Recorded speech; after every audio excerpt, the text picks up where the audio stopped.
Ito po yung order nyo, Boss Kiko. Yan.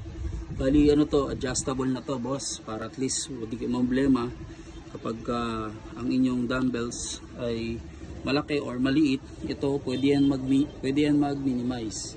Pwede rin yan mag-maximize. Then, kagandaan pa na ito, both sa adjustable yan, pwede mo na rin ito gamitin sa mga ibang dumbbells. Kunyari yung loading na dumbbells, yung mga nilalagyan ng plates. So, adjust mo lang yan. So, nasa iyo kung anong adjustment ang gusto mo. Ngayon, ito pa ang sa maganda dyan. Kapag tumagal na, konti na lang, masyado nang maliit sa ito, yung haba nito, pwede pa natin yan i-adjust. Papalitan lang natin ito, isa-swap natin. So, mura lang yan, ibibigay ko sa iyo pagka pinalitan natin to ng mas mahaba pa. Yan, pag sobrang dami mo ng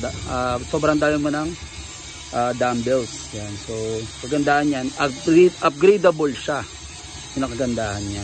Yan. So, salamat. Ito na rin ang inyong flat bench.